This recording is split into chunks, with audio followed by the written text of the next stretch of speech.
Moss. Hey, Wendy Stuart, how are you? Some of your dance moves. Let me see those again. Oh yeah. Oh yeah. I kind of like that. Yeah. You know, very rhythmic. How are you doing? I'm good. I am well. It's funny because we've been seeing each other a lot in person. I can't take We got it. to see each other a couple of times. It was wonderful. It was great. Jesse Luttrell's birthday party before Yes, he but went first, welcome everybody to If These Walls Could Talk. Yes, that's where we are. That's our show. Now, Jesse Luttrell. Jesse Luttrell. No, I'm so blown away because to see Tim 2 times in 1 week in person.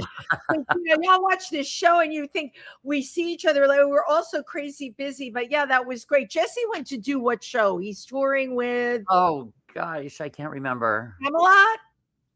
No. Lancelot? No, he's playing Lancelot. Oh, he's playing Lancelot at Camelot, probably. Is that it? Oh my God, I did good. Yay. I don't know, but that would make sense. And then I got to see you again at Disco Rama at Industry Bar. The Imperial Court. Yeah. For coming and supporting me while I sing my political parodies and get all my frustration about what's going on in the world out there in a comedic and loving way, right? Yes, absolutely.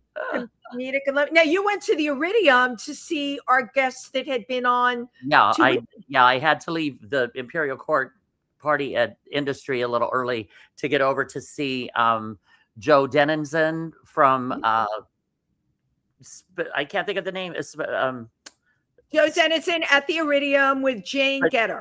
Joe's group. Oh, there! It's really hard to say. It's like sphere spectacular.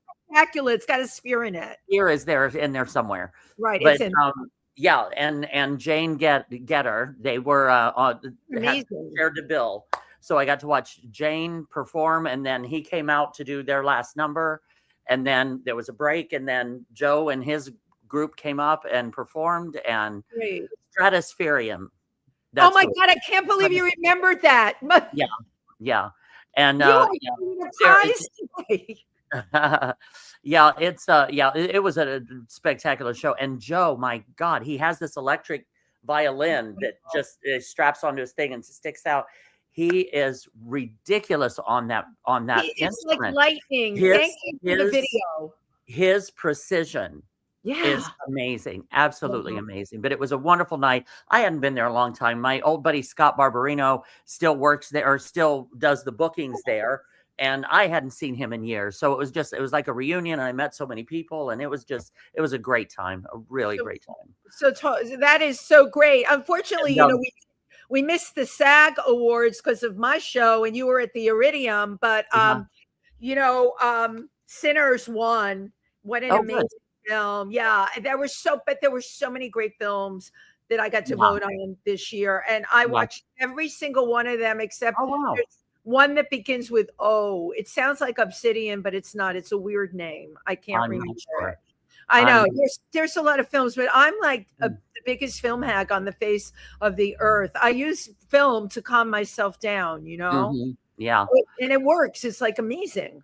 Yeah. Last week, I also went to Brita Filter had a thing at Stonewall, a fundraiser. Yeah. Which was very fun. It was a fundraiser for, I can't think of the name of the organization, but it's resistance, you know, for what's going on. And the name of the show was like you thought it was fashion, but it was fascism. Fascism is a drag. Yeah. And it was, again, I met so many people and saw so many, you know, Chauncey was there, Chauncey Dandridge. So I got to see him. He was DJing. So, yeah. Wow. So well, we're going to be back at Stonewall because I'm on I'm co-hosting for Laura Dunn, our congressional candidate for the 12th district, March 15th. Please, if you're watching this show and you want to go, hit me up. I'll be promoting it. But if you happen to hear it and you want to come, I think the tickets are $40. They're really reasonable, and that will include stuff. And Laura is amazing. She has incredible background, right, in civil rights and working with victims of any kind of sexual action against them. So, you know, she's our girl on this one. Yeah, Laura. I like Laura. Yeah, I want to see her. Yeah. Now, for over a year, I have been working on a project called Project Transcend. And we assembled 6 amazing artists together. They're all in the trans and gender nonconforming communities. And they're each amazing artists in their own right. But they did a 12-week program called Body Mapping. And each of the artists would lay down on a canvas and we would trace their body. And then they create their story within the confines of their frame, the frame of their body. And it's amazing. The results were incredible. So the LGBT Center on 13th Street had picked it up. And they're going to do a 3-month installation of the artwork on their second floor. And we're having an opening reception. Everybody's invited on Tuesday, March 30th, the last day of March, from 6 to 9 p.m. And we would just love for everybody to come out to support these amazing artists. Everyone should come out, because if they're supporting Transgender Day of Visibility, your project speaks to it. Exactly. Yes, it is. It is on Transgender Day of Visibility. And Kim Watson from Jumani Williams, our public advocate's office, is going to present them with citations. So, oh my God! In addition to the opening or during the opening, so yeah, it'll be quite a going on, marching on in March. Yes, yes. Well, speaking of marching, I don't know if that's the best segue, but well, our guest today has a little bit to do with marching. First of all, it's Women's History Month, and our guest today is an author, an activist, an artist. She was the first African-American rockette. She has 2 books out: On the Line, My Story of Becoming the First African-American Rockette, and her second book, Becoming Spectacular, The Rhythm of Resilience. By the way, I just love that, the rhythm of resilience. You know what? We cannot wait to talk to her. Please welcome Jennifer Jones. Yay. Oh, hi, Wendy. How are you? Tim. You can slide all the way over to we need to move in a little more. There you go. Okay, there you are. Perfect. You're slim. Oh my God, Jennifer, have you seen yourself? You are gorgeous. Gorgeous. Yeah, I like that's the minute she is a beautiful person inside as well. First of all, so excited to have you here today. Oh, thank you for having me on. Oh yeah. And I mean, the Rockettes, you know, American is apple pie. This is something little girls aspire to when they grow up dancing. You know, I was not a dancer. I grew up in the Bronx. I knew my mother would take me to the Rockettes. It was like, oh my God, they're gorgeous. They're amazing.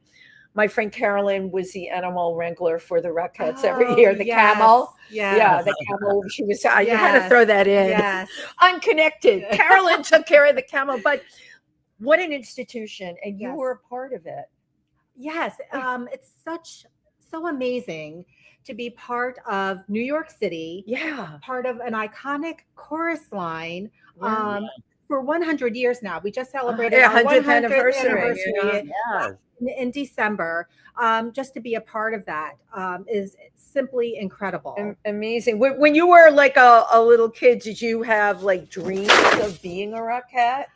As a little girl growing up, I did not know who the Rockettes were. Okay. I loved dancing. You were and my parents were big avid Broadway goers. So they brought me and my sister to Broadway shows, which they brought us to see The Wiz when I was a little girl. Five times. I can't. Those are good parents. Wow. I can't think of her name. That starred in Stephanie Mills. Stephanie Mills, yes. Yeah, Stephanie Mills. Oh, yes. It was Stephanie Mills, Mabel King, Hinton Battle, Andre DeShields. Yeah. All these incredible actors. Yeah. And each time I saw the show, not only like walking through a theater, holding on to my ticket, the playbill, having the contour down and just listening to the orchestra warm up, then the overture starts.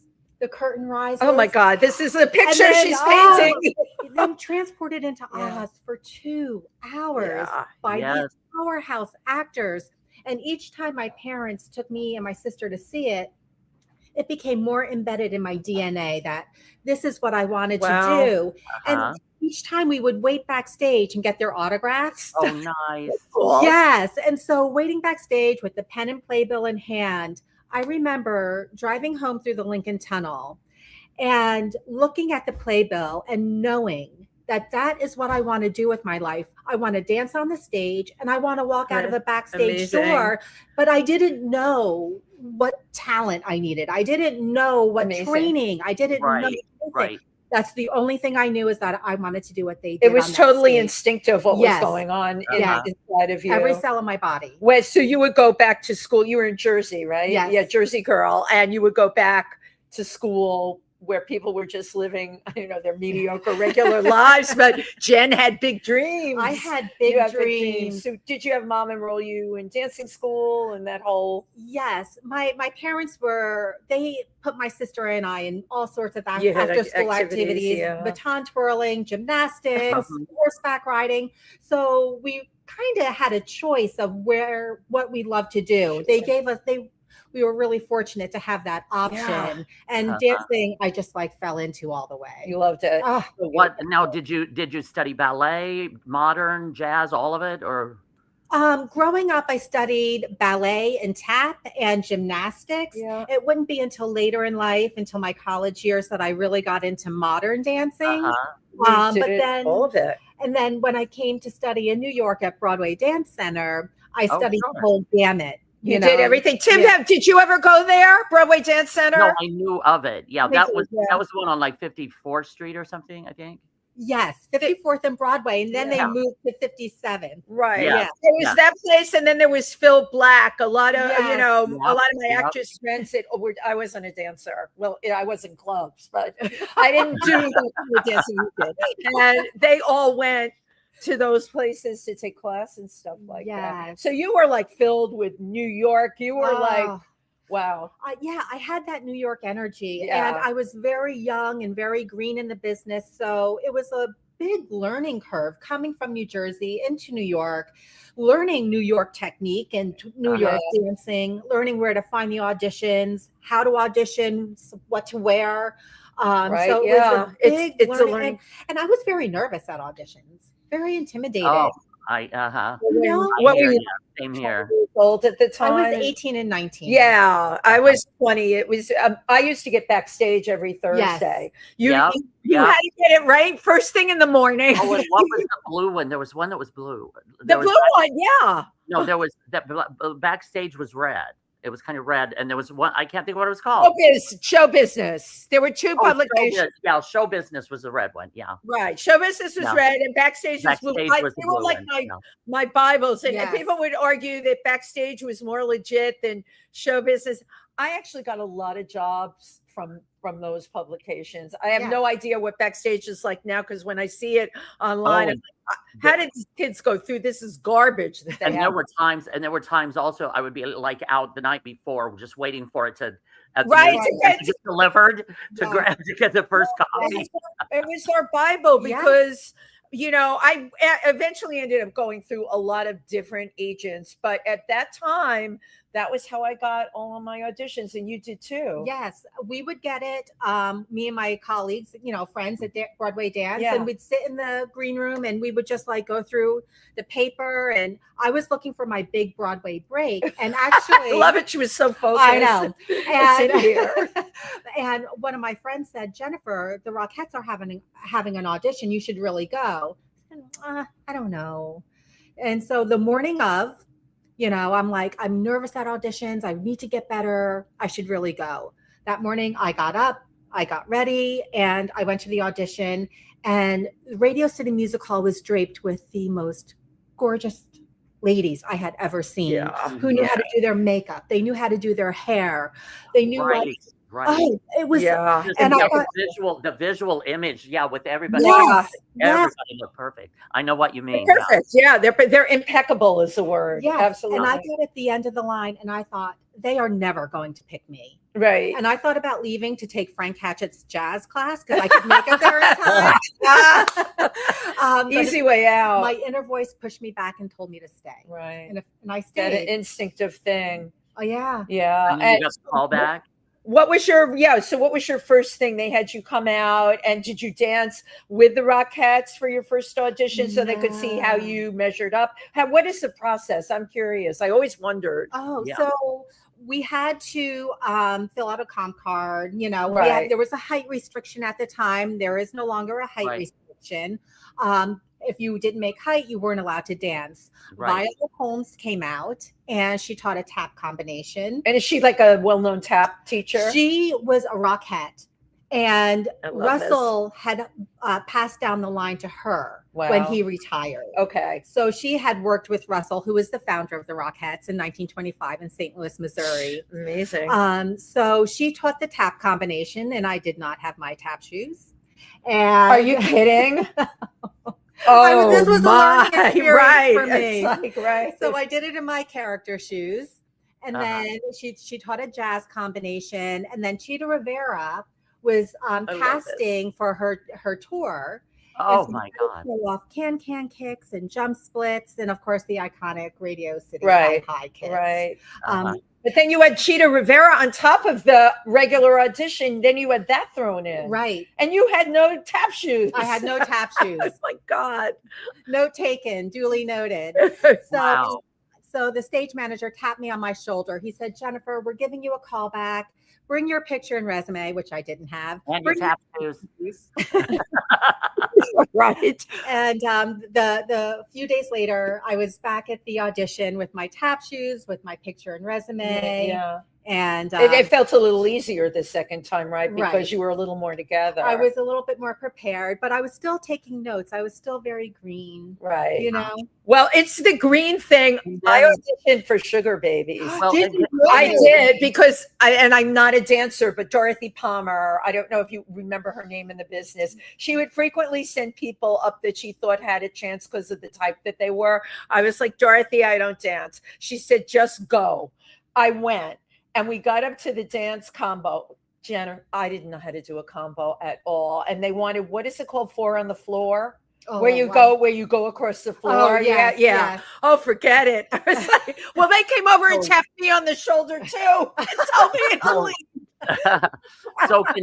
So continue. So you go back for the callback. Tell us the process. Like what? Yeah. So I went to the callback, and there were less ladies there. There was one other Black dancer that I remember. We did, the same combination, the kicks, and then So I'm sorry. So you were very aware when you went there that like all white women. No, I did not know the history of the Rockettes at this point. No, but I'm saying when you went to audition, you noticed that. Not that I had noticed. I'm biracial, so I grew up in a family where my mother is white, my father is Black, and I feel doing comfortable. Thing. Yeah, right. You're doing right. It doesn't even matter. Yeah. Yeah, it was just me focusing on dancing, my love. So you didn't realize the impact that you were going to be making. Wow, that's wonderful. No, not at all. Wow. Not at all. Amazing. So I'm sorry. So you were at the callback. I'm sorry I interrupted, but you were at the callback. I was at the callback. We did the routines again, and we were told thank you. Then Violet had called me, I don't know, maybe a month or so later, and she offered me the Super Bowl 22 halftime show. And I was so nervous. Oh my God. I asked her if I could call her back. Can I call you back? Think about it, right? I took a walk around the block, and it was just my first big job in New York City. That's big. Doing Super Bowl 22, a halftime show. Big. Wow. I came back and I did accept the job, but at that time, no one told me that I would be the first Black woman to dance on the line. Right. It was the Channel 4 News. Sue Simmons came on. Sue Simmons! I love Sue Simmons. And she said that Radio City has just hired their first Black woman. I said, it's like, who's that? I wonder who that is. I had no idea. And my mother called me and she's like, Jennifer, is that you? And then I would later learn that I would be the first Black lady to get on line. So I'm curious, and I'm sure you are, Tim. I wonder if it was contrived thinking. I wonder what the thinking was, because like you said, you're a dancer, you were just doing your thing. And it would make sense to me, someone sees you, skin color, nothing. She's an amazing dancer. Let's put her on the line. But I wonder if there was another kind of thinking behind it where they were looking, with quotas and things like that. Did you ever find anything like that out? From my understanding, they were looking at that time to hire a Black woman. Okay, there we go. Yeah. Yes. There have been quotes of Violet Holmes in the New York Times in the early 80s saying having one or two Black girls on the line would distract from the precision of the Rockettes, which is their hallmark signature. To believe that. And it was the late Hazel N. Dukes who kept knocking at Radio City's door saying, you are not an equal opportunity employer. Right. And I think that Radio City felt that weight. And I think with the antiquated thought process that was still there, it was very hard to churn that wheel, especially in such an institution like that. Yeah. Right. Because they're in a way afraid of any type. So many times people, they go with what has worked all along and they're afraid to make any adjustments to it. And that's that foolish thinking. Yeah. Right. But there's also not just in racial, but it's that falls true with a lot of things, But there is that thinking when you look at the history of performers, a lot of them became famous in Europe because they couldn't get traction here. Right. So it was really groundbreaking for the Rockettes to all of a sudden, basically switch gears. Right. Like I said, I think it was 1987 under the backdrop of New York City. Think of what was happening in 1987. It was kind of late in the game for them to, hire a Black woman. I mean, at that time, some of the ladies on the line were still not allowed to get suntanned. So they were putting So it was still there. So that systemic racism was built in.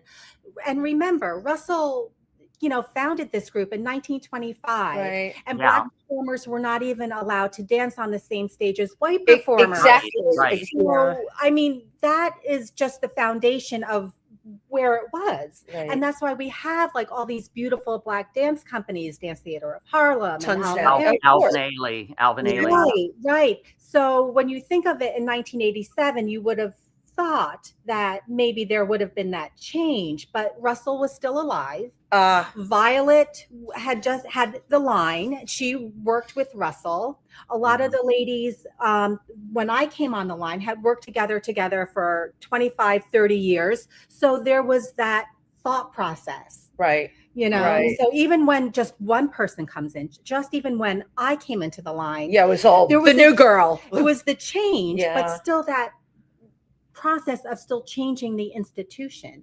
That takes years. Right. And you were one person. Right. Let's touch on too, again, when you got accepted into the line, because you have your freshmen and your sophomores and then your veterans and the ones that have been doing it for 15 years or so. And so tell us about that, what that experience was like. Were you welcomed? Are the younger ones welcomed in? And yeah, so like I said, when I came on the line, most of the ladies had worked together for 25 or 30 years. So they were a family. They knew all the Rockette terminology, the language, how to guide into different, the line seamlessly.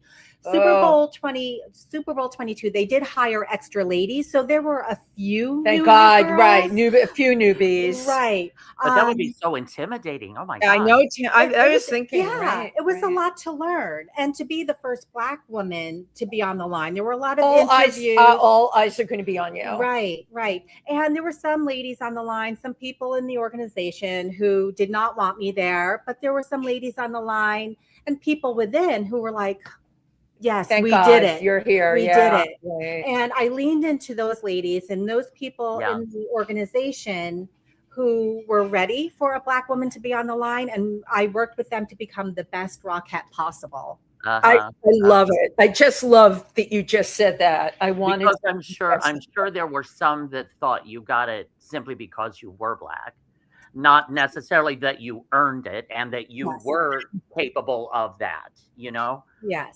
Yes, there was, and I speak publicly about this experience because it affected me so much. There was a woman who worked in PR. She was head of PR. And right before my Super Bowl 22 halftime show, she pulled me aside and she told me that nobody cares about me. Nobody cares about my story. I'm old news and I'm lucky to be there. And at 20 something years of age, first job with them. At 20 years old, I believed her. And she was in PR? Yes. She was head of the PR. Oh my God. But you know, Tim, those dragon ladies are definitely out there. And to go after a child, and your first, how totally awful, what an awful human being. Right. But you know, I believed her, and I'll be quite honest, I carried that thought process into so many different facets of my life going my God. It was like peeling back an onion to know that I did belong there, you know, that I was worthy on that line, and I was talented enough. Absolutely. And so, you know, I'm just so thankful that there are other women on the line, Black women on the line, who can walk through those doors and call themselves Radio City Music Hall Rockettes as well. Because of you, but the damage, I'm glad you brought that up, the damage that those words did to you going forward. And for years. For years. How did you shake that eventually? It was a lot of thought process, a lot of, you know, therapeutic processes that I had to go through. Just really learning that those were her words and it had nothing to do with me. It was just we all go through challenges in life, and but that takes some time to learn. It does, and you get smarter. But when you, because I'm sure eventually then the new kids on the block would come in and be like, oh my God, Jennifer, hi. You know what I mean? Where was that kind of a turning point where you're now being recognized as one of the dancers in this institution? I don't know how the other Black ladies who came in had perceived me when they came in. I'm not talking anybody, because you would have been known. I was still dancing with some ladies who really weren't happy to have me there. And I still had the thought process of, I'm lucky to be there. So I don't really think that, you know, someone asked me the other day, when on stage at Radio City, did you finally dance full out? Love it. Right. Yes. When was that? Yes. And I have to tell you, there wasn't a time when I was around when I danced full out as being the first Black woman to dance on the line. Of course, I danced full out every show because I love to dance, but to be recognized like that, in my heart, I never got that opportunity. Right. I know what you mean. That you from your soul unleashed. Yes. And yet you have been able you've been able to pay it forward, to inspire others. I was so excited about getting you on the show when Harlan called up and said that you were available. What you're doing is still groundbreaking. And now more than ever in 2026, I am sad to say, with what's been on the news and what children growing up are seeing in this America that we're in now. God bless you for the good work you're doing. I have a question about ageism, because you mentioned, and something I wasn't aware of, she said that a lot of the ladies were doing it 25, 30 years. I'm surprised that they don't, pardon this pun, put people out to pasture. They seem like they would know. You know what I'm saying?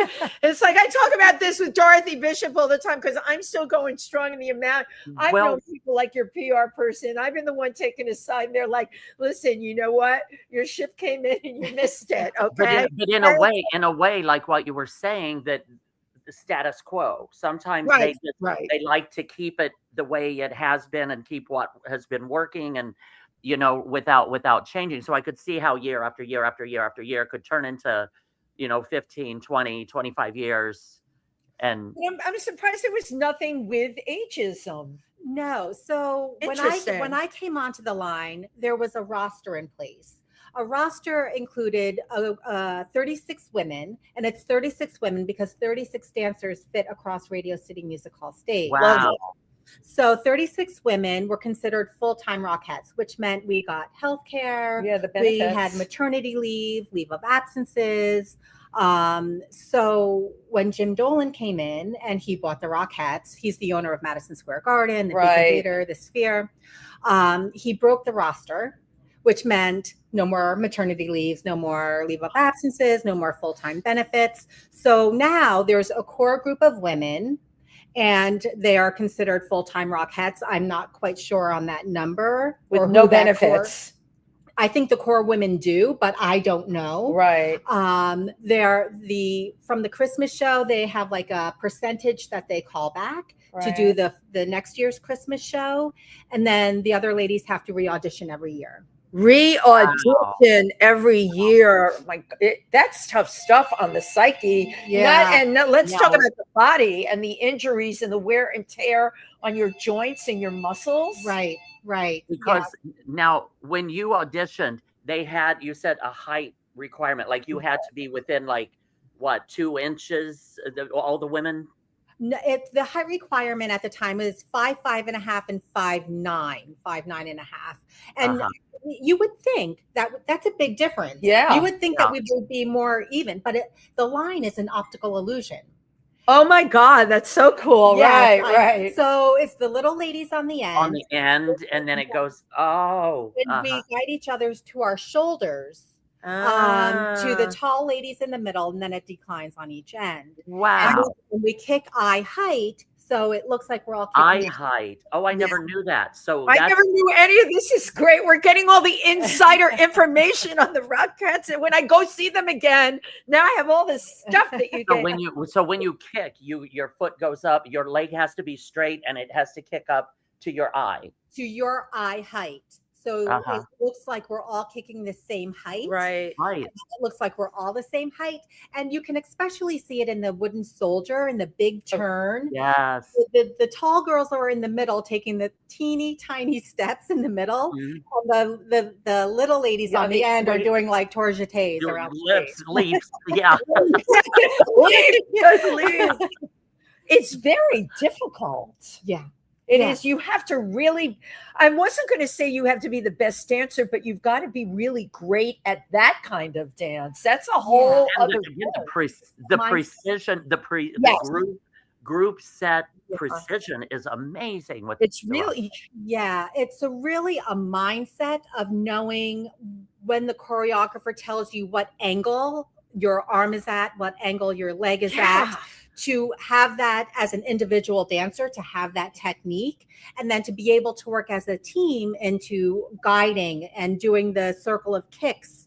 So it's you have to hone in on your own craft, but you have to be able to work as a team in order to make the Rockettes work. Oh, absolutely. Did you see people fired because they just weren't team players? No, I never saw anyone fired. Interesting. Yeah. So everybody when you got through the whole process of becoming a Rockette, they were there. They got the routine. Right. Yeah. For that production. Right. And they were impeccable. They did because there's been shows I've been on where people couldn't learn their lines or whatever. But it's interesting with the Rockettes, you wouldn't be there unless you were perfect. Right. So I did the Christmas show and the spring show. I never saw a Rockette that got fired. Wow. Now the Christmas show, let's talk.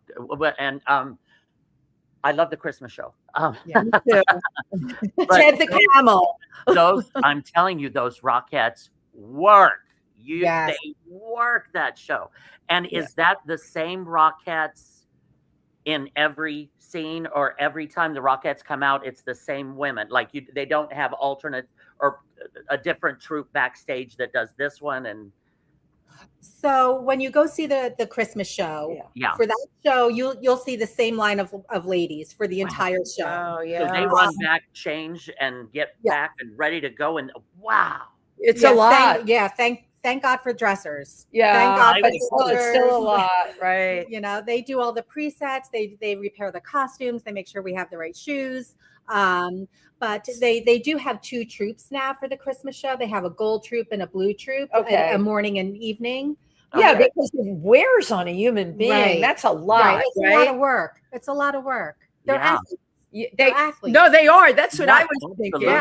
Absolutely. Injuries. I think about that too. There have been shows on Broadway where people have had to leave because it was such havoc going up and downstairs on their legs. Right. What about you guys and the kicking and all of that? Right. Well, we certainly had injuries, and the funny thing about it is there was a woman who I danced with on the line because we didn't have a house physical therapist. She said she studied. And she's like, I'm going to be the Rockette physical therapist. Her name is Elaine Winslow Redman.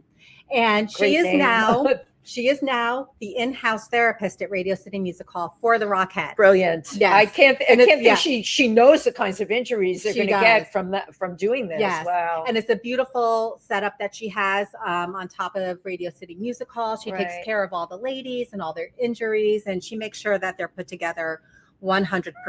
Now, did you ever have like any injury, or like the shoes just got, your heels got bloody, or did you ever have any bloody toes? Yeah, I think maybe when I was breaking in the shoe, the back of my heel may have hurt, but my injuries didn't come until Broadway, where I had plantar. You were on 42nd Street. Yeah. Oh, actually, I think I saw you on 42nd Street. Yes. And then I saw that. I threw out my hips a little bit, but I'm fine. You're fine. Yeah. You're lucky. Yeah. Because there's a lot of broken people out there, and the brokenness often starts in your 40s. Now. And then it just the body cannot take that wear and tear. Right. Look at the Olympians. No. Yes. But you guys are like Olympians. Yes. Yes. You really are. Tell us the similarities and the differences between Rockette and Broadway. Well, being a Rockette, the differences are being a Rockette, you're dancing like all the same dancers. You don't have a personality. You're not supposed to stand out. I see. You're wearing the same costume. In Broadway, you have a little bit more flexibility. You're not always in the same costume. You have, you can add your personality to it. Choreography. We had our own names in 42nd Street, our own personalities. Your own personalities. Right. It's acting. Right. And it's an individual. There's more emphasis put on an individual. Right. Which did you like better? I'm so thankful to have both experiences. Yeah. I enjoyed them both. I really did. It's very different. Yeah, they are very different, but they're both very strenuous at the same time. Yes. Because I did 42nd Street for the entire run. Wow. And that week, 7 days a week. 8 shows a week, you'd say? Yes. Yeah. Yes. Wow. Yeah. That's a lot. You got good bones. you do. If you how are your knees these days? Yeah. How are your knees? They're great. I can run. I love it. Everyone we know is getting like knee replacements, and they don't even have your background. It's amazing. And you're still kicking eye level, huh? I am. What was the turning point for you when you knew you didn't want to be with the Rockettes anymore? That was when Jim Dolan broke the roster. And I was actually doing 42nd Street at the time. Good for you. And I thought, and I spoke out because I thought it would be a good idea to keep the roster in place, because I was able to have 2 maternity leaves, a leave of absence, go through a divorce, and have my job secure. So how about that? How about wanting all those things? You think? Right. That is how it should be. Yeah. Right. And so I fought to keep the roster, and I thought, since I'm so outspoken about this, it's probably a good time for me to leave. He broke the roster, and I stayed on Broadway. Right. And that's when I left Cats in 2002. Amazing story. Can you tell us a little bit, because it's not really like, it's not breaking the spirit, but to get everybody to think the same, to look the same, to move the same, to do you know what I mean? It's not like not breaking the spirit, but it's falling into line, like getting everybody that has to be so yes. Because if you miss something and you're yelled at for, oh wait, you didn't do this right, or so, oh my God, right. Yes. Like your arm is moving too fast. Your leg is not. You really have right to be angle. tuned in with everybody, right? And they also give like analogies, like you're moving through peanut butter. Your arm is moving through peanut butter. Okay. Your leg is, going through, it's kicking up and splashing the waves. So you're doing like a kick. So you're doing a splash. So they would give you visuals. Interesting. They give you visuals to train your body. You like the rock. Well, it's like muscle memory. Yeah, it's a muscle memory. And then you hear the song start, you automatically go into that. Yeah. Right. Interesting. Right. Tim, I love what's happening with your body while I'm a rockhead over here. I'm telling you, I'm loving this. So I have to show you this. I brought this. It's in my book. I'm with the Rockettes. Yes. I'm moving through peanut butter, literally. Let's our legs, pantyhose, and we had a kick. And you can see the way they had to make me the kicker, and the Rockettes have their legs down because they did try it with the Rockettes kicking. And the photographer on this was my late husband, Alan Kaplan. And he's like, you got to kick higher. And I remember yelling at him saying, I am not a Rockette. I cannot do that. So to make it was supposed to be a funny ad. The Rockettes are all posing and I'm the one kicking. That was the highest I ever kicked in my life. And yes, it was like going through peanut butter for me. Tim, you know what I'm thinking about that I want to ask you, because all this talk about precision in performance and dance, Busby Berkeley, right, used to do those formations with the dancers. Do you know what I'm referring to? Oh, in the early, like the synchronized. Right. Yeah, the synchronized, like they started in like the early 1920s. So I'm sure that's where the concept of Rockette came from, but the synchronized dancers in the movies. Right. Well, Russell's idea came from the British Chiller Girls. Ah, yes. And so he thought if he can get a group of American women to do complicated tap steps and high kicks at the end, that he would just like, wow. Yeah, he did. American people. And he has. What a visionary. And he totally did. Back to the precision and all of that, and with the peanut butter and all of that. Right. Like where was, while you're performing, is your focus more on your movement, or are you aware of the people on both sides to make sure your hand is in the same, or is it a combination of everything? Or I think it's different for every lady, but for me, it was learning all of that precision in the rehearsal hall, doing the tech rehearsal, knowing where my place on stage was going to be. Right. And then during the performance, it was my love of dance and listening to the band, the orchestra. You had to go live. Right. Yeah. And it was the muscle memory and just knowing my place on stage and, just loving. Yeah. How many rehearsals did you need? Like, say, if you were booked in the Christmas show, how many rehearsals is that? I'm never going to look at this the same again after knowing all this. We would start rehearsal in October. Okay. Wow. And we would open in November. So I would say maybe a month. A month? And how many hours a day, though? It would be 8 hours a day, 6 days a week. Maybe we had 6 hours on Saturday. And then the tech rehearsal, of course, would be a 12-hour day. Right. So, it was maybe a month. And that's with the costume fittings and with all of it. Yeah. But now I've got another question, because I'm finding this fascinating. Just loaded with questions here. Because I'm an entertainer also, and I used to dance and sing and act and all of that. And again, I've just always been amazed at the precision of the Rockettes. Now, say you're doing the Macy's Day Parade. You can't really rehearse. Well, you can rehearse like the day before or something there, but you get one rehearsal. And then you have to walk up and bam, go into whenever you're in another space or arena or stage. Does that throw you off at all, or again, are you just so rehearsed that it doesn't matter? You have it down. You can do it on any stage. Well, the good thing about doing the Macy's Day Parade, it's during the Christmas show, so you're working with the same ladies. Okay. So it's a routine. Right. It's a routine. And the only thing that we really have to learn is our marks on the street. I'm towing the manhole. I'm healing the green line. The manhole. Oh, that would throw me 6 ways to Sunday. The circle of kicks. I'm starting outside the white line. on you know, where the ribbon is on the Macy's Day Street. Right. So and what's good about it is that the choreographers, the assistant choreographer, they have hours, a couple hours to like work through.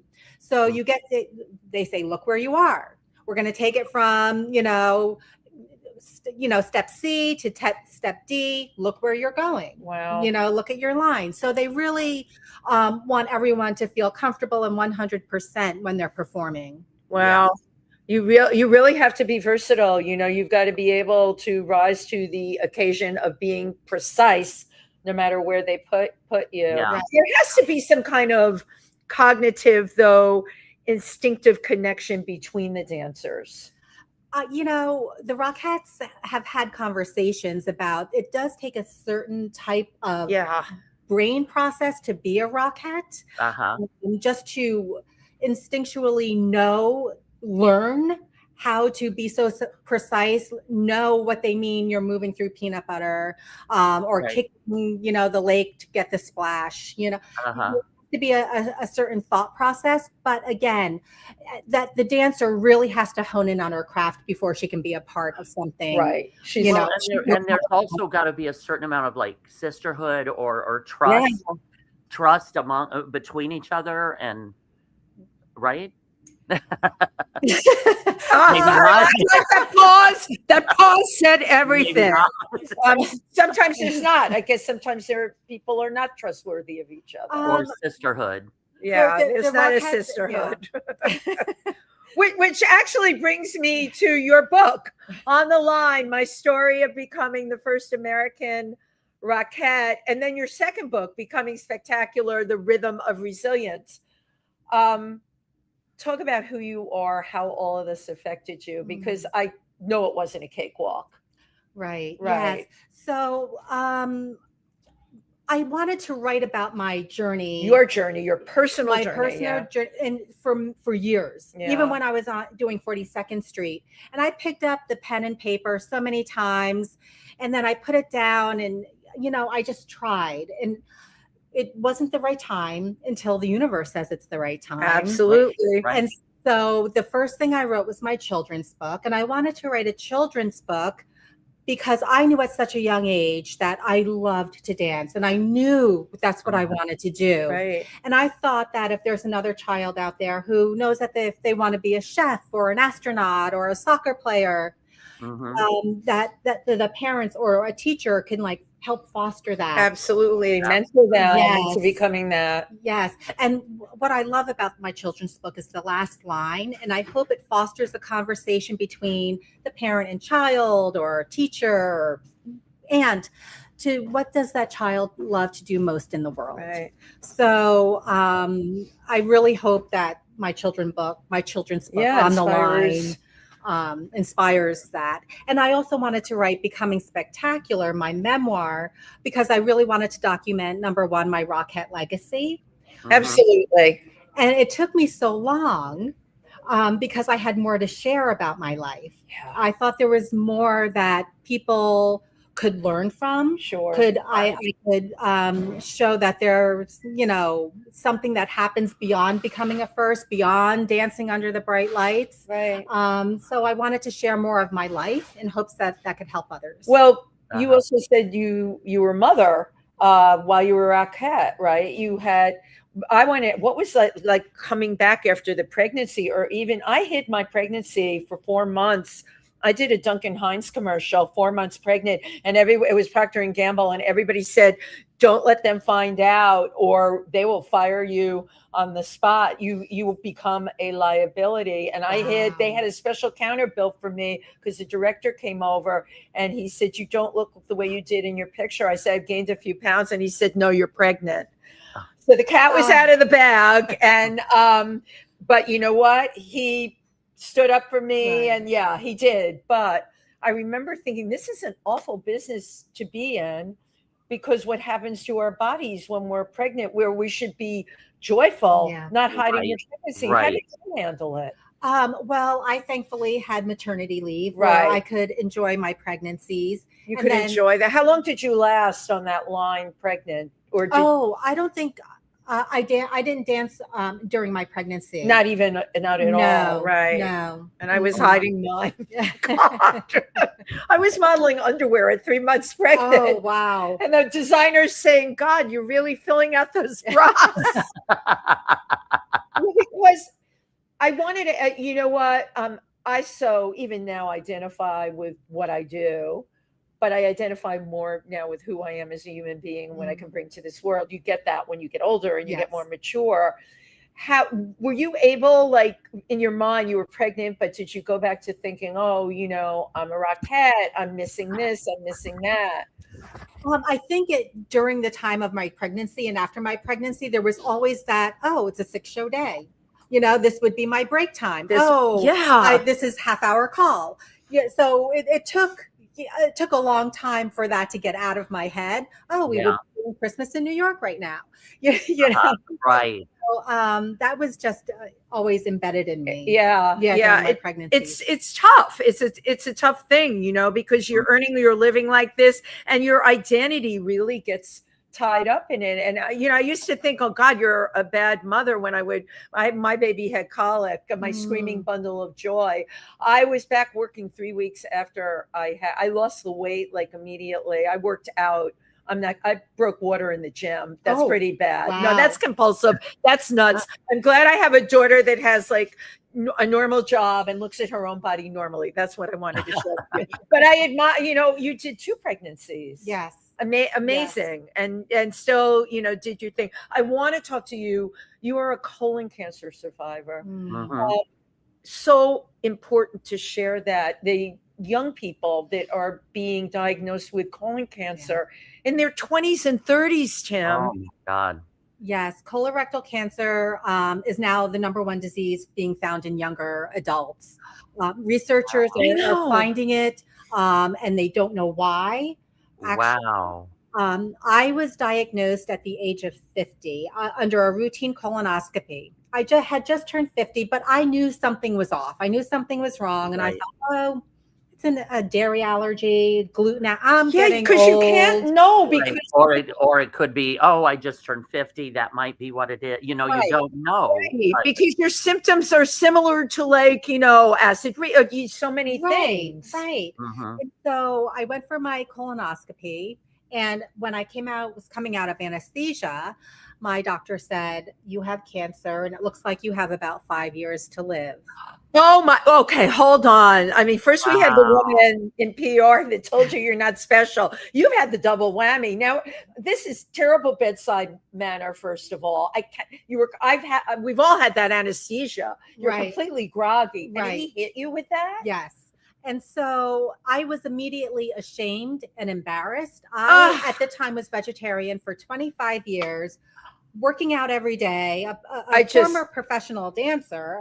I knew my body, but cancer really threw me. And I didn't tell my family for a month and just went to the doctor's office, you know, and labs in secret. And I wouldn't tell anyone. It was, Wow. What was your thinking of that? Like, to keep it just as a personal? I was so ashamed and embarrassed. I was considered the healthy one in my family. I'm one of 3 girls. Oh my goodness. Look at you. I mean, the dancer lifestyle and a vegetarian on top of it. All the stuff they tell us about eating red meat contribute all the healthy. My cousin passed she was a well-known wellness person, only ate organic food, vegetarian. My cousin went from pancreatic in 4 months at the age of 63.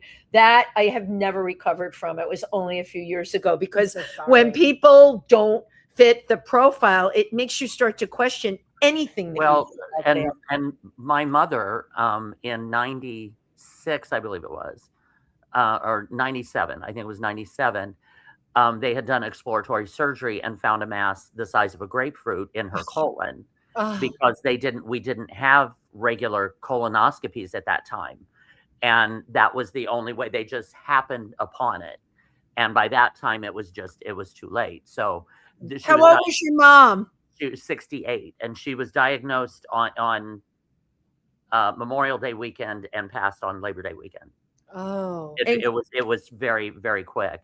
So how what was your process with this? And again, how devastating to hear those words. Well, and presented that way. And you have 5 years to live. How did it, well, you know, who died and made him God? Right. And so she sent me to a surgeon. Okay.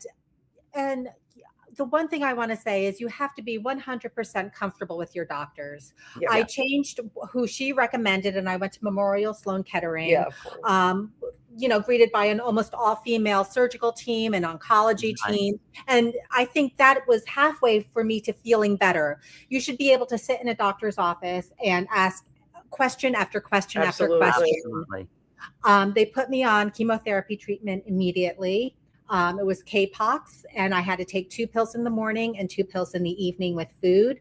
And I would go into Memorial Kettering, and I would get an intravenous the port. I chose not to have You didn't get the port, you got the drip. Yes. Yeah. So I would have a 3.5, 4-hour drip 3 times. Wow.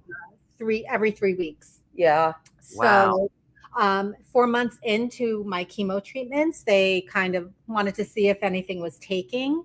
And my doctors came back in the room with their jaws dropped, and they said, "Jennifer, what are you doing?"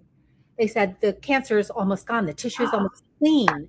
We don't even know where the tumor is. We can just see where the tattoo is, where we left the mark." Right. And when I underwent chemo, I really had to take a hard look at my life, and I let some relationships go and situations go, and really changed my thought process. And you're prioritizing. Right. Yes. Yeah. What is the legacy that I want to leave? What is my footprint on this earth? What is my gift to give the world? And I really honed in on that. And I did another 4 rounds of chemo, and then I had surgery the end of 2018. And January of 2019, my surgeon called, and she deemed me cancer-free. They got incredible story. I hope you're getting the opportunity to share this all over. How much do you think your thought process changing had to do with the shrinking of the tumor? Everything. Everything. Yeah. There's not enough credibility given to this. I incorporated more meditation. The bells, the chimes, the sound waves, I think are crucial. Yeah, the sound bowls. Sound bowls. Yes. Are an incredible tool. I think that's very important. Wow.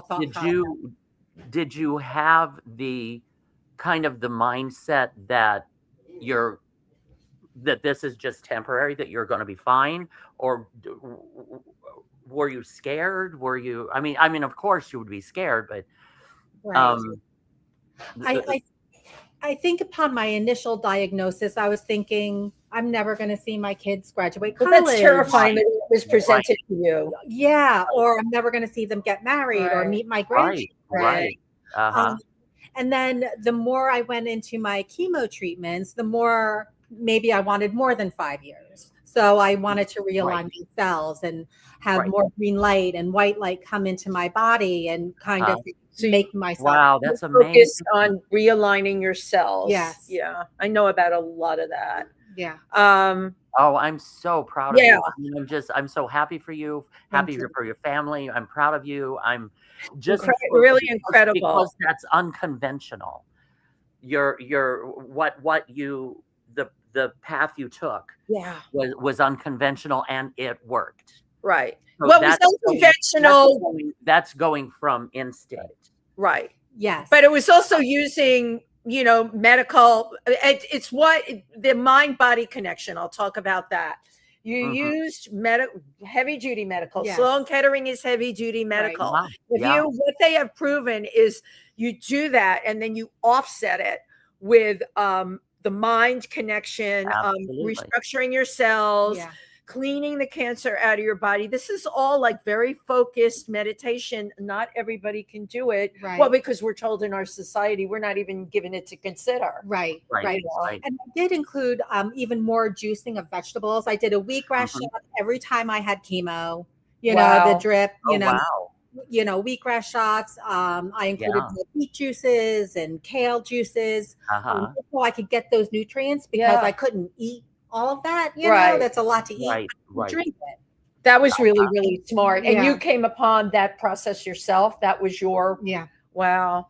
Yeah, wow. But that's interesting that you felt that that's what you needed. Like that's what I'm talking about, instinct. Like I need beats. I've that did you study what and learn that, or was it something that just kind of came to you? It was something, being a vegetarian, I knew that was for me. But I did never really explore too much of the juicing. I would do wheatgrass shots, but I explored juicing even more. Wow. Yeah. Wow. Incredible story. And are you getting the opportunity to speak at cancer support groups? Yeah. So March is Colorectal Cancer Awareness Month. So it's a big month that I, use my platform to talk about so much, because colorectal cancer is preventable, it's beatable, it's curable, especially if it's caught early. Right. And the best way, the surest way to know is by getting a colonoscopy and pulling polyps from your colon, which your doctor can do. Here's the other side of the coin to that. I get a colonoscopy every 2 years because I lied and said it ran in my family, because I believe the colonoscopy every 5 years, you're a goner.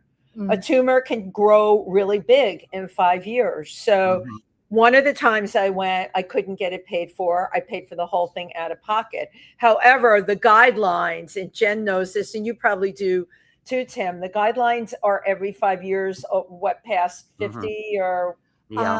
Well, now the age has dropped to 45 for a routine colonoscopy. Right. And I believe it's every 5 years if under normal circumstances. Yeah, but I don't believe that, because tumors can grow in 5 years, and with it so much on the rise. And then young people my daughter's age, they're not going for colonoscopies. I know, which is another reason why we have to pay more attention to our digestion. Yes. And if something is off and the doctor says, let's test for allergies. Yeah, right. Press them for a colonoscopy, or press them for an at-home kit.